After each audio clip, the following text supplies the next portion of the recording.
देखो कहानी की शुरुआत में क्या होता है ना, कहानी अपने आप में बताती थी कि गौतम बुद्ध आगे क्या होंगे। सन्यासी जीवन इंडियन सोसाइटी में फिर से बताया, इनके बहुत फॉलोवर थे विदेश में जैनिज्म के अलावा। इसके बाद ही गौतम बुद्ध ने अपना घर परिवार सब कुछ त्याग दिया और उसी बात को बोला गया इस इवेंट को महाभिनिष्क्रमण और ग्रेट रिनाउंसिएशन यानी। हाय एवरीवन, क्या हाल चाल है आप सभी लोगों के, कैसे हैं आप लोग। उम्मीद करता हूं कि आप लोग बहुत फिट होंगे और अच्छे भी होंगे। एग्जाम्स की तैयारी बहुत अच्छी चल रही है, अभी तक सब अच्छा जा रहा है। एक बार बता दीजिए कि सब अच्छा चल रहा है नहीं चल रहा है। 9th क्लास आईसीएससी के लिए टाइटन बैच बहुत ही शानदार बैच है बच्चों, बहुत ही शानदार है क्योंकि आप लोगों को एकदम टाइटैनिक वाले जहाज पे ना एकदम ऐसे बिठा के डुबाएंगे नहीं। ये पीडब्ल्यू का जहाज है जहां पर हर बच्चा टॉप करेगा और इसी मकसद के साथ हम सब लोग आ चुके हैं एक नए टॉपिक को लेकर, नाम है जैनिज्म एंड बुद्धिज्म। 2 पार्ट है, एक तरीके से हम दोनों को करने वाले हैं। कैसे करेंगे आप लोगों का क्वेश्चन वही हमेशा की तरह, मेरा आंसर। 1 शॉट करने वाले हैं, कलर चेंज करते हैं, थोड़ा सा अच्छा कलर लेते हैं, अच्छा कलर है। चलिए शुरुआत करते हैं सबसे 1 शॉट की। सोर्सेज आपके पेपर में आने वाले हैं, बिल्कुल आएंगे। सोर्सेज की बात करें सबसे पहले अंगा, जिन्हें हिंदी में अंग कहते हैं और इंग्लिश में अंगाज लिखा हुआ है। तो ऐसा जनरली माना जाता था कि जो कुछ लॉर्ड महावीर यानी भगवान महावीर ने पढ़ाया आफ्टर गेनिंग पूरी जो उनको आत्मज्ञान की प्राप्ति हुई, उनके पूरे was compiled by his disciples in 12 parts called angas. जो उनके चेले थे, जो उनके शिष्य थे, उन्होंने 12 पार्ट्स में उसको लिखा था। जो कुछ भी महावीर ने सीखा अपने जीवन में उसको उनके चेलों ने 12 पार्ट में लिखा था। यही जो अंग थे इनको कलेक्टिवली कहते थे हम द्वादशांगी। क्या कहते थे? द्वादशांगी। सारे अंगों को मिलकर 12 पार्ट्स, 12 पार्ट को ही बोला जाता है, 12 अंगों को मिलकर बोला गया द्वादशांगी। द्वादशांगी संस्कृत नाम है, द्वादश होता है शायद 12 को ही कहते हैं ऐसे ना, एकादश 11 दशम 10 ऐसे है ना, समझ लेना।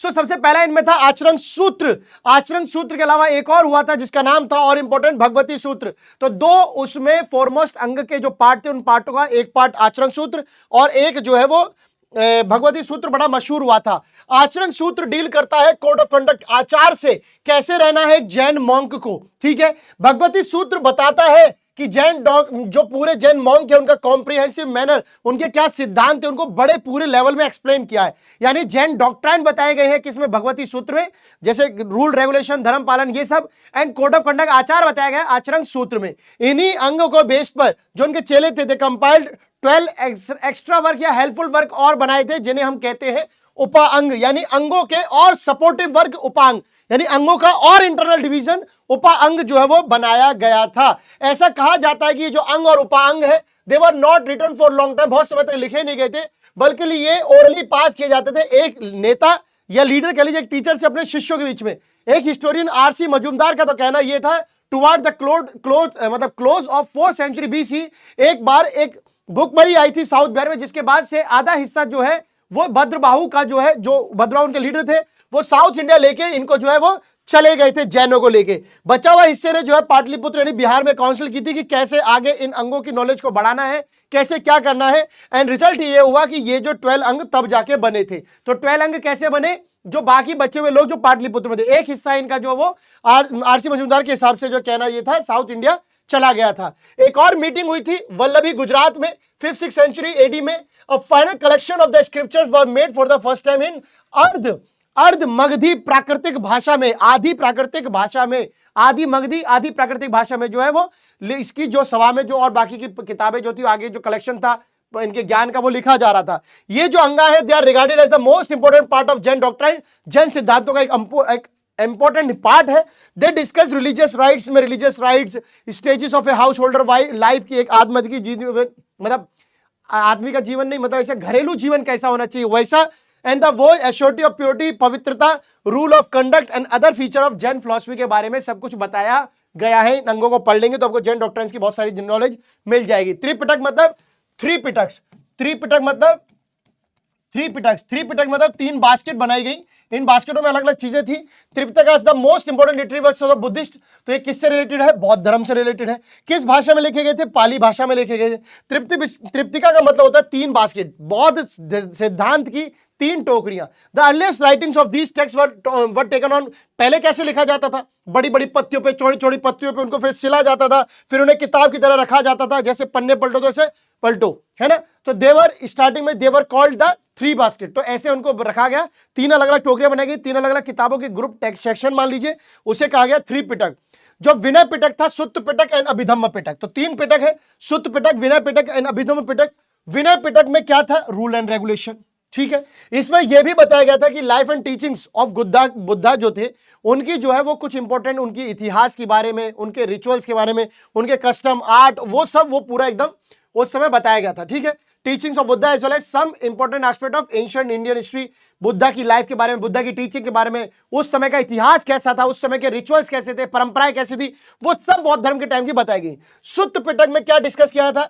बौद्ध डिस्कशन ऑफ गौतम बुद्ध के जो वेरियस ओकेजन, जो मौके आते, त्योहार आते थे, उन पे गौतम बुद्धा की क्या राय रहती थी, क्या डिस्कशन वो करते थे। It was also a discussion by some of the disciples of Buddha such as Sariputta, Ananda and other. ये इनके चेले हैं, इनके भी डिस्कशन जो है वो सुत्त पिटक में शामिल है। एक पार्ट है सुत्त पिटक का जिसका नाम है Theri Gatha.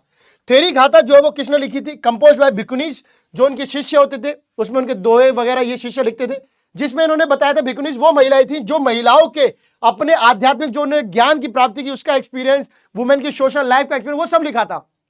Dhammapada, Dhammapada is an important component of this Pitaka which comprises Buddha की टीचिंग के बारे में। धम्मपद में क्या था? मतलब वही सुत्त पिटक, विनय पिटक, अभिधम्म और धम्म एक ही बात है। धम्म पिटक में गौतम बुद्ध की टीचिंग के बारे में बताया गया है। बात करते हैं जातक की, तो जातक बेसिकली कहानियां, किससे रिलेटेड कहानियां? वो कहानियां गौतम बुद्धा के जीवन से पहले, कि गौतम बुद्धा जो कैसे इंसान रूप में, जानवर रूप में जो भी उन्होंने जन्म लिया, वो सब पूरी कहानियां है इसके अंदर बेसिकली, है ना।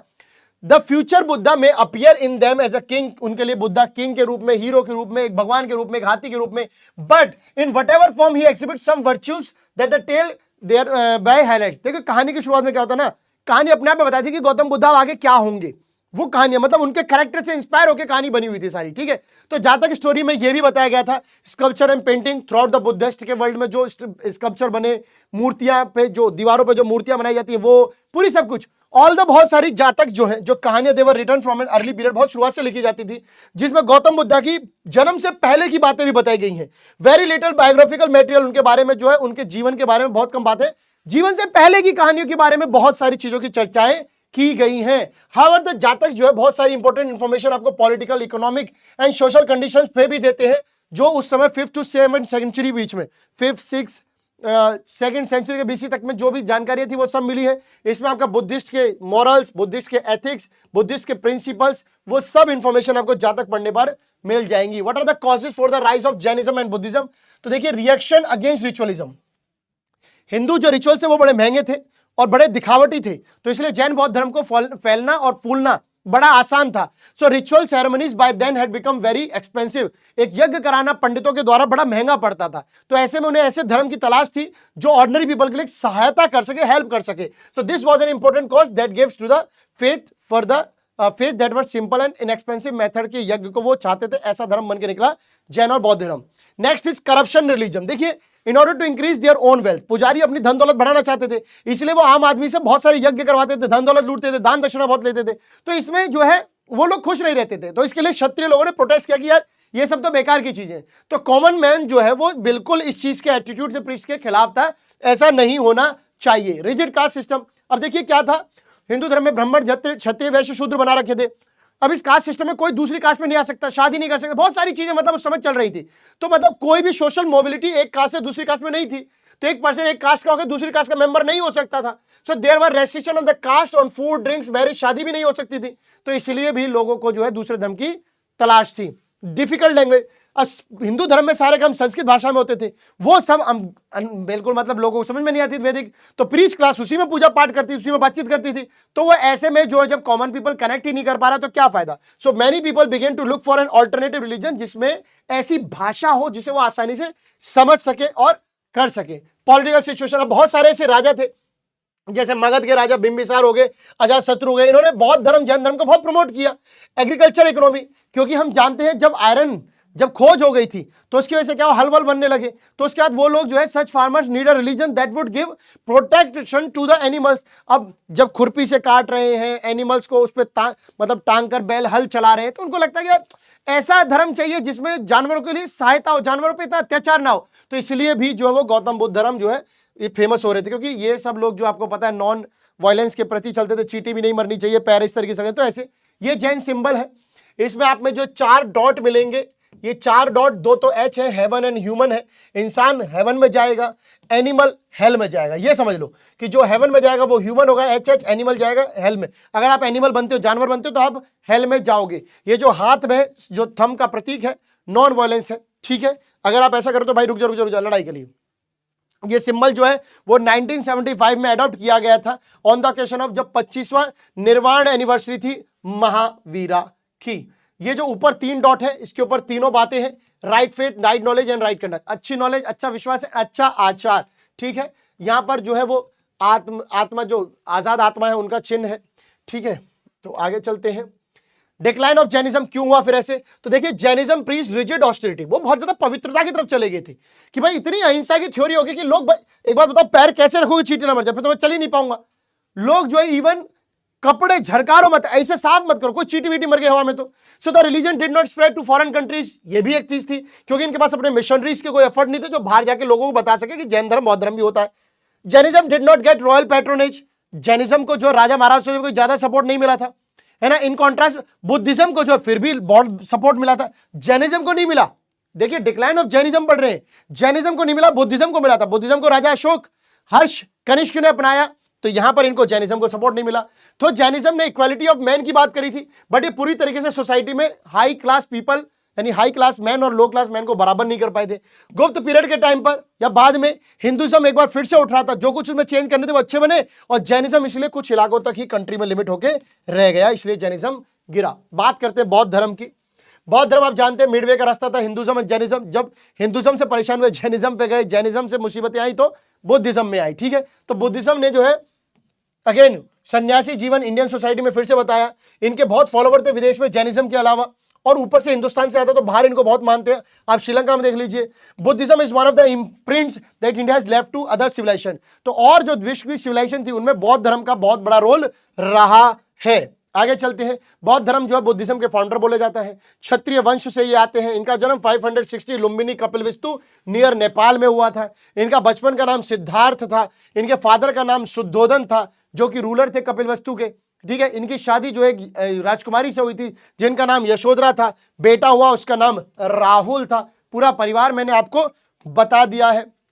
ग्रेट रिनोवेशन त्याग, देखिए एक बार गौतम बुद्ध अपने सारथी के साथ एक घूमने निकले तो उनको एक बुढ़ा बुजुर्ग मिला जो कि बहुत दुखी था। तो गौतम बुद्ध इस बात से बड़े परेशान हुए। एक बीमार आदमी को देखे जो दर्द में करा रहा था, उनको बड़ा तकलीफ हुई। उसके बाद एक आदमी मिला, उनको लाश डेड बॉडी ले जाते हुए जिसको जलाने जा रहे थे। गौतम बुद्ध को पता चला कि यार आदमी की अंत इच्छा क्या है, मरता है यह आदमी, कुछ भी कर ले, अपने साथ कुछ लाता नहीं, कुछ ले जाता नहीं, अंत क्या है, मौत है। सो ही वॉज वेरी परेशान, और इसलिए वो मोक्ष की प्राप्ति के जो सर्च में निकल पड़े। तो जो इनको 4 सिंबल मिले, एक आदमी जो है बुजुर्ग झुका हुआ दर्द से कराता हुआ, एक बीमार आदमी, एक डेड बॉडी, उसके बाद जो इन्होंने एक सन्यासी, he was consoled when he saw, जब उनको एक सन्यासी आदमी मिला कि जो मोक्ष की प्राप्ति में था, तब इनको थोड़ी सी खुशी। तो इन्होंने 4 जो पॉइंट देखे से बोला गया है 4 ग्रेट साइन। तो इन्होंने 4 चीजें देखी, एक बुजुर्ग आदमी जो झुका हुआ है, एक बीमार आदमी, एक डेड बॉडी और एक सन्यासी आदमी को देख के इनको थोड़ी सी खुशी हुई थी। इसके बाद ही गौतम बुद्ध ने अपना घर परिवार सब कुछ त्याग दिया, और उसी बात को बोला गया इस इवेंट को महाभिनिष्क्रमण और ग्रेट रिनाउंसिएशन, यानी सब चीज का त्याग कर देना। महाभिनिष्क्रमण और ग्रेट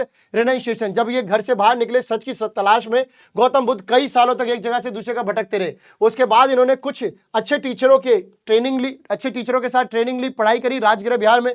देन वो निकल गए गया बिहार की तरफ। वहां जाकर उन्होंने घोर तपस्या करी और बहुत ज्यादा साधु सन्यासी का जीवन जिया, और 35 की एज पे गौतम बुद्धा ने फाइनली आत्मज्ञान की प्राप्ति बोध गया बिहार में कर ली। उसके बाद से ही गौतम बुद्धा को गौतम बुद्धा का नाम जो है बुद्धा पड़ा, मतलब बुद्धि का विकास हो गया। उसके बाद आता है धर्म चक्र परिवर्तन। सो जहां पर भी गौतम बुद्धा ने एनलाइटनमेंट, अभी आपने देखा गया वहां देख रहे हैं सारनाथ में, जहां पर आत्मज्ञान की प्राप्ति हुई, तो वहां पर उनका एक मंदिर बना, महाबोधि मंदिर जो है वहां पे बनाया गया, और जहां पे जो पीपल का पेड़ था उसको बोला गया महाबोधि ट्री। और बुद्धा को भी तथागत के नाम से बोला गया, जो कि फाउंडर ऑफ ट्रुथ, वो बुद्धा का एक नाम और पड़ गया तथागत, यानी फाउंडर ऑफ सच्चाई के।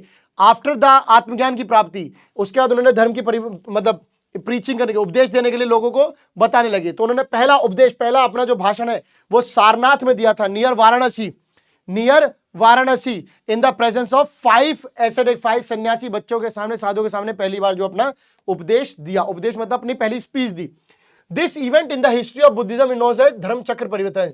धर्म चक्र परिवर्तन क्या है? पहली बार जो अपना सरमन स्पीच दिया 5 एसिडिक्स के बीच में, इसको कहा गया turning of wheel of sacred law, और कह सकते हैं फॉर अनदर 40 ईयर्स, अगले 40 सालों तक वो देश विदेश घूमते रहे, पूरी कंट्री में बताते रहे।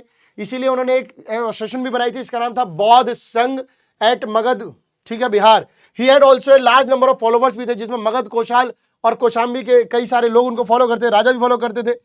गौतम बुद्धा अपने आखिरी जीवन में जब मर रहे थे जिस समय, तो वो कुशीनगर में थे और यहां पर ही उनकी अंतिम मौत हुई थी 80 साल की उम्र पे, जिसे बोला गया था महापरिनिर्वाण। महापरिनिर्वाण मतलब मतलब पूरी आत्मा जो भगवान के पास चली गई, मर गए Shri Krishnanagar. His disciple took his sacred remains, उनके अस्थियों को वो अलग अलग 8 जगहों पे ले गए और उसके बाद वहां where huge mounds called stupa बनाए गए। जो आपने स्तूप देखे ना कि गौतम बुद्धा के नेल्स, उनकी अस्थियों के निशान रखे हुए, तो वो यहां पर इनके चेले ही लेके गए थे। आगे बात करते हैं गौतम बुद्धा की टीचिंग। तो गौतम बुद्धा ने सिंपल पाथ चुना एंड लोगों को इंस्पायर किया कि आपको जीवन एकदम शांति से जीना चाहिए, सिंपल जीना चाहिए। उनकी जो इच्छाएं, उनकी जो पढ़ाई थी, उनमें कहानियां थी मेनली जो सुत्त पिटक में पाई जाती हैं। उनका जो मैसेज था लोगों को वाज दैट कि वर्ल्ड, पूरी संसार दुख से भरा हुआ है और एक आदमी को जो अगर मोक्ष की प्राप्ति करनी है तो उसके लिए उसको सच्चाई के 8 रास्ते और 4 अच्छे मार्ग जो है सच्चे चुनने चाहिए। तो 8 और 4 की क्या है तो सुनिएगा। 4 नोबल सच क्या है कि संसार दुख से भरा है, हर दुख का एक कारण होता है, हर दुख के कारण के पीछे एक इच्छा होती है। अगर इच्छा ही रुक जाए तो आप मरोगे भी नहीं, आप दुखी भी नहीं रहोगे। मतलब कहने का मतलब ये है, ठीक है। 8 फोल्ड पाथ क्या है? 8 फोल्ड पाथ क्या है भाई साहब, सुन लीजिए। ये वो पाथ है जो कि आपको लग्जरी लाइफ और एक तपस्या के बीच में होते हैं। क्या है? सही एक्शन, आपको चोरी डकैती लूटपाट गलत कामों से बचना है। सही सच्चाई, आपको हमेशा ढोंग और उन सब से नहीं पड़ना है। रिचुअल्स के चक्कर मत पड़ो, सीधा भगवान से, आत्मा से एकदम मोक्ष की प्राप्ति रहेगी। राइट बिलीफ, आपको हमेशा अपनी इच्छा को त्याग देना है, सिर्फ विश्वास रखो कि जो कुछ है आप ही हो।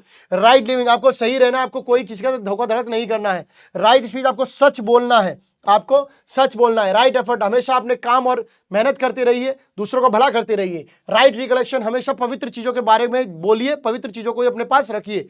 राइट मेडिटेशन, कंसंट्रेट करना है जो केवल सच है, गलत पे नहीं, है ना। एट्रीब्यूट टुवर्ड्स गॉड, भगवान के प्रति उनकी क्या प्रक्रिया थी, क्या मतलब प्रतिक्रिया थी। Buddha held that whole universe was controlled by a dharma, सब भगवान से नहीं, एक धर्म, एक कानून है, उसके तहत सब चीजें हो रही हैं। So he was silent about existence of God, तो उन्होंने ये तो नहीं बताया कि भगवान के प्रति क्या है, बट उन्होंने बोला भगवान का मुझे पता नहीं, मैं क्या कहूं, बट इतना पता है कि सब चीजें एक यूनिवर्सल लॉ के हिसाब से चल रही हैं। तो ही नेवर फॉर्मली डिनाइड, भगवान के लिए कभी मना नहीं किया। सो Mahavira emphasised on non violence, इन्होंने भी नॉन वायलेंस पे जोर दिया है। Buddha formatted code of conduct थे इनके फॉलोवर्स के लिए। क्या था कोड ऑफ कंडक्ट? कभी झूठ नहीं बोलना है, कभी कोई संपत्ति अपने पास नहीं होनी चाहिए क्योंकि सब त्याग करा, कोई शराब नहीं पीनी है, कोई अहिंसा नहीं कर मतलब हिंसा नहीं करनी है, not to indulge in corrupt practice, धोखाधड़ी, चीट, लूटमार, इनमें नहीं पड़ना है। कोड ऑफ कंडक्ट की बात करें, कर्मा, तो लाइक हिंदुइज्म की तरह गौतम बुद्ध का भी कर्मा में बहुत मानना था। गौतम बुद्ध ये कहते थे कि भैया आदमी खुद अपनी किस्मत के लिए जिम्मेदार है और ऐसा माना जाता है कि अगर वो सही कर्म करेगा तो अच्छे जन्म में आएगा, बुरे कर्म करेगा तो बुरे कर्म में आएगा। तो जो परेशान लोग होते हैं उनको अगर परेशान करोगे तो आपको जो है सजा मिलेगी। Therefore man should follow a middle path, बीच का रास्ता करना चाहिए। ये वो कर्मा ही है जो डिसाइड करते हैं कि आप किस तरीके का आगे जीवन में ले जाओगे, कुत्ता बनोगे, आदमी बनोगे, कैसे बनोगे। So it is called the wheel of existence, बोला गया व्हील ऑफ एग्जिस्टेंस, जो आप हो अच्छा करोगे तो पहिया घूम के आएगा और आप अच्छे ही बनोगे। स्ट्रेस और मॉरलिटी बात करें, गौतम बुद्धा ने अच्छे कामों पर जोर दिया है। उनके followers they were enjoy to practice non violence and lead an upright life, अच्छी जिंदगी जी है और नॉन वायलेंस को उनके चेलों ने जो है वो फॉलो किया है। निर्वाण क्या होता है? जिंदगी का अल्टीमेट गोल क्या है? निर्वाण या मोक्ष की प्राप्ति। तो हमेशा आदमी को अच्छी शांत मन में रहना चाहिए, विच कॉन्कर्स ऑल डिसीज। जब आप शांत मन से रहते हैं, अच्छे तरीके से जिएंगे, अच्छा खाएंगे पिएंगे, अच्छा टाइम पर सोएंगे, तो आप सारी बीमारियों से मुक्त रहेंगे, चाहे वो बर्थ की हो चाहे वो डेथ की हो। यूनिवर्सल ब्रदरहुड, गौतम बुद्ध ने साफ बोला है कि हर इंसान को आपस में शांति से रहना चाहिए, मिलजुल के रहना चाहिए, कोई मतभेद नहीं होना चाहिए, सब लोगों को आपस में भाईचारा होना चाहिए। No faith in rituals and sacrifice, ये तो ये मानते नहीं थे, ये कहते थे सब कुछ कर्मों से होता है। अहिंसा, आप जानते हैं ये अहिंसा के प्रति थे, बिल्कुल मतलब हिंसा के विरोध में थे और अहिंसा के प्रति पवित्रता और प्यार में रहना पसंद करते थे। तो यही इनकी बातचीत है। नेक्स्ट बात करें, संघ क्या है? देखिए ऑर्गेनाइजेशन और संघ एक ही बात है। इंग्लिश में ऑर्गेनाइजेशन कहते हैं, हिंदी में संघ कहते हैं। So the organization for teaching of Buddhism, जो संस्था और बुद्धिज्म की टीचिंग पढ़ाती थी उससे कहते थे संघ, ठीक है। ये भी एक मोनास्टिक ऑर्डर पे चलती थी जो कि बुद्धिज्म को स्प्रेड करने का काम करते थे, मतलब बौद्ध धर्म को फैलाने का काम संघ का था। बाद में जो संघ जो है वो पावरफुल इंस्टीट्यूशन, एक पावरफुल संस्था बन गई थी जिसकी मदद से बुद्धिज्म जो है दूर दूर तक इलाके और देशों में फैला था। ये जो प्रिंसिपल्स है, the principal that govern the संघ आर द फॉलोइंग, क्या क्या सिद्धांत थे जिसके तहत ये संघ चलता था? पहला तो मेंबरशिप। सो जो भी मेंबर यहाँ पे आएंगे भिक्षु या भिक्षुणी होंगे, they were required to renounce the world, उन्हें संसार त्यागना होगा संघ से ज्वाइन करने से पहले। मिनिमम एज जो 15 साल होगी। जो मेंबर्स होंगे दे टेक, उन्हें और शपथ लेनी पड़ेगी। क्या शपथ है? बुद्धम शमम गच्छामि, धम्मन शमन गच्छामि एंड संगम शरणम गच्छामि। ठीक है, ये पूरी शपथ होती थी। The followers had to undergo remaining for the training period for 10 years, तो उनको रिमेनिंग 10 साल जो और आगे के करने पढ़ते थे। 10 इनके अंदर कमांडेंट होती थी, 10 डायरेक्शन होती थी। सच बोलना है, ब्रह्मचर्य के साथ रहना है, किसी भी छोटे जीव को परेशान नहीं करना है, संपत्ति नहीं होनी चाहिए, कोई गाना कोई डांस नहीं होना चाहिए, सही समय पर सही खाना खाना है, दारू कुछ पीनी नहीं है, स्वादिष्ट और सूंघते हुए स्मेल वाली चीजें नहीं रखनी है, not to sleep on cushions, तकिया गद्दे पे नहीं सोना है, जीवन सादा होना चाहिए, नॉट टू कीप मनी, पैसा भी नहीं होना चाहिए। ठीक है, यहां तक समझ में आ गया कि नहीं आ गया सभी लोगों को? एक बार बता दीजिए, समझ में आ गया कि नहीं आ गया सभी लोगों को? विहार्स की बात कर लेते हैं। विहार्स की बात करें, जो भिक्षुण और भिक्षुणी थे, they were required to roam in different parts, क्योंकि ये लोग जब धर्म प्रचार करने जाते थे, अलग अलग इलाकों में जाते थे, तो इनको वहां रुकना होता था। तो कंट्री में 8 से 9 महीने तक ये तो भारी घूमते रहते थे, तो इनको सोना होता था कहाँ? विहार्स में। विहार्स में सेपरेट सेक्शन होता था, पुरुष का अलग, फीमेल अलग, दोनों का अलग अलग स्पेशल रूल थे। भिक्षुणी के लिए भाई भिक्षु के साथ नहीं सो सकते, ऐसा नहीं है। So this was done to ensure discipline. ये किस लिए किया जा रहा था? ताकि डिसिप्लिन रहे, क्योंकि आपको ब्रह्मचर्य का जीवन जीना है ना। तो in the viharas the members led a life of chastity और ऑस्टेरिटी, डिवोशन एंड प्योरिटी, पवित्रता, अलग रहना, एकदम एकदम ब्रह्मचर्य का जीवन का जो वो पालन आपको करना पड़ेगा। So during the deliberation of 4th Buddhist council जब हुई थी, जब कनिष्क ने जब करवाई थी, तो बौद्ध धर्म 2 पार्ट में डिवाइड हो गया था। 2 पार्ट यानी कि एक हिनायान और एक महायान। हिनायान की बात करें, Hinayana stood for the doctrine of Buddhism, in letter and spirit को मानता था ये, तो एग्जिस्टेंस ऑफ गॉड को इसने डिनाई किया था। हिनायन ये कहता था कि 8फोल्ड path is the only means of salvation. आप 8 वो जो मैंने बताया अभी, वही एक जरिया है मोक्ष प्राप्ति का। इन्होंने आइडल पूजा वर्शिप को मानने से मना कर दिया, और ये कहते थे बौद्ध धर्म में खुद कोई भगवान नहीं है जो उनकी मूर्ति के रूप में पूजन किया जाए। So Buddha was regarded as the human being, उन्होंने इंसान ही माना जिन्होंने एक आत्मज्ञान की प्राप्ति की थी अपने मेहनत से, अपने एफर्ट से। पाली भाषा का यूज जो है ये हिनायन के लोग करते थे अपनी बातों में। हिनायन जो धर्म था वो इंडिया में, श्रीलंका में, म्यांमार में है, कंबोडिया और लाओस में पाया जाता है। ये इलाके हैं जहां पर हिनायन धर्म पाया जाता है। महायान की बात करें, महायान का मतलब था मोक्ष प्राप्ति का बड़ा पहिया। ठीक है, सो इसमें कॉम्बिनेशन था बुद्धिज्म एंड हिंदुइज्म, दोनों बातें थी। महायान ये मानते थे बुद्धिज्म जो भगवान के अवतार हैं और उनको ही पूरा तरीका है कि वो कैसे साल्वेशन मोक्ष प्राप्त करेंगे, ये वही बता सकते हैं। साथ साथ द कंसेप्ट ऑफ बोधिसत्व जो है वो भी डेवलप हुआ था। अकॉर्डिंग टू महायान, बोधिसत्व कौन लोग होते थे? बोधिसत्व क्या है? ये वो बुद्धिस्ट लोग थे जो निर्वाण के लिए निकल चुके, अभी निर्वाण की प्राप्ति नहीं है बट बहुत जल्दी निर्वाण की प्राप्ति कर लेंगे, मतलब मोक्ष प्राप्ति हो जाएगी। In fact they were Buddhism Buddha in the making. निर्वाण मतलब वो बौद्ध धर्म, बौद्ध बनने वाले, बौद्ध में जो निर्वाण प्राप्ति की थी, they made their goal to attain swarg. उन्होंने बोला कि भाई साहब हमें जो है निर्वाण नहीं करना है, हमें स्वर्ग की तरफ से जाना है।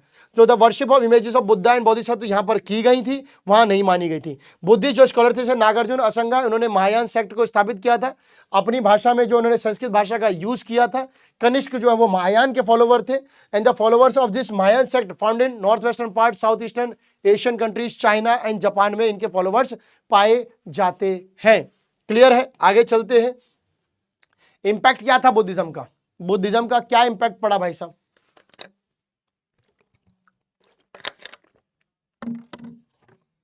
देखिए, अहिंसा, जो अहिंसा का सिद्धांत था ना, वो वेपन था उन सभी बीमारियों के खिलाफ जो लड़ाई मारधाड़ थोड़ी बहुत छोटी बात पे हो जाती है। देखिए आजकल लड़ाई क्या है, छोटी सी बात पे आप किसी भी लड़ लीजिए, तो इसका तरीका अहिंसा।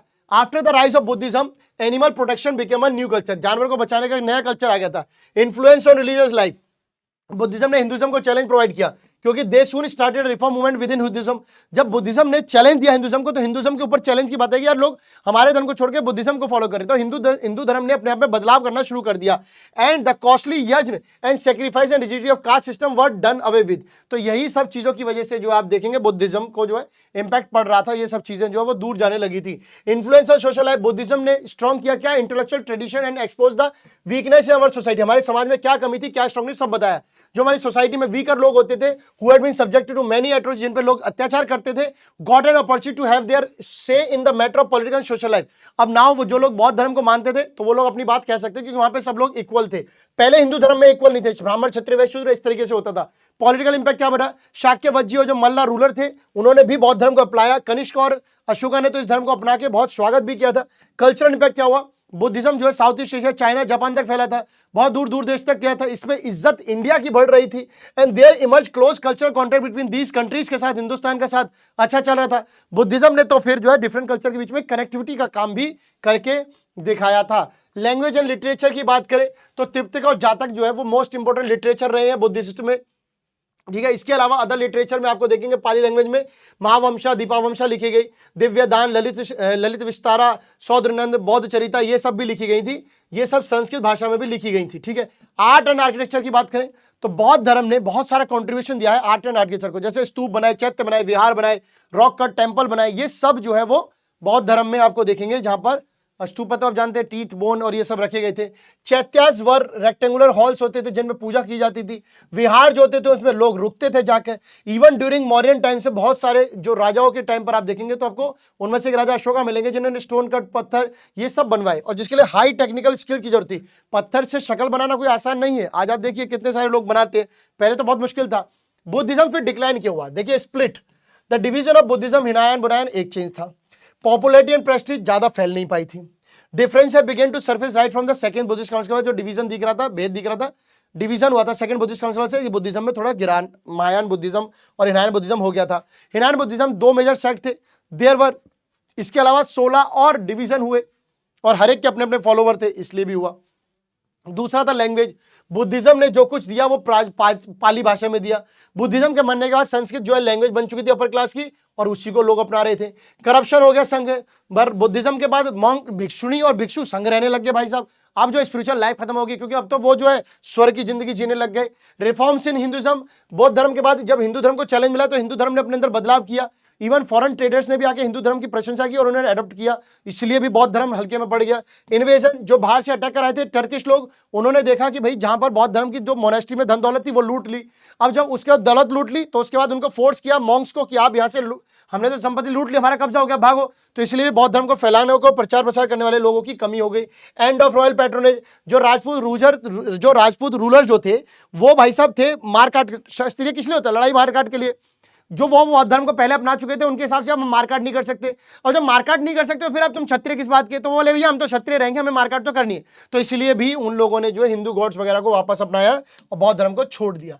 जैनिज्म और बुद्धिज्म में कंपेयर करें तो दोनों के दोनों क्षत्रिय क्लैन से आते हैं, दोनों के दोनों ने सेम पाथ को अपनाया था, दोनों के दोनों मोक्ष प्राप्ति की बात करते हैं, दोनों के दोनों एक्सेप्ट वेदा को नहीं करते थे। नॉन वायलेंस मेन थी, गॉड को, एक्सिस्टेंस को किसी ने माना किसी ने नहीं माना, वो अलग बात है। मॉन्क्स और नन ऑफ बुद्धिज्म, जैनिज्म को उनको फैमिली त्याग करके ही आना पड़ता था और पवित्रता का जीवन यहाँ पे जीना पड़ता था। चलिए, सो थैंक यू सो मच। मैंने हैंड रिटन नोट्स मिल जाएंगे आपको आखिरी में, बट मैं उन्हें डिलीट करवा दूंगा। बट तो यहाँ तक ये आपका चैप्टर खत्म होता है। उम्मीद है कि ये छोटा सा चैप्टर भी आप लोगों को बहुत अच्छा लगा होगा। थैंक यू सो मच, मिलते हैं नेक्स्ट चैप्टर में, तब तक के लिए बाय, टेक केयर, मुस्कुराते रहिए और देखते रहिए अपनी इस टाइटन बैच सीरीज को। एक बात और है, ये चैप्टर में जो आपको बहुत, जो मैंने स्लाइड से भी हटाई वो रिपीटेड थी तो वो मैं डिलीट करवा दूंगा, बाकी जितना है वो पूरा चैप्टर टॉपिक आपका कवर है। So thank you so much, bye bye guys, thank you.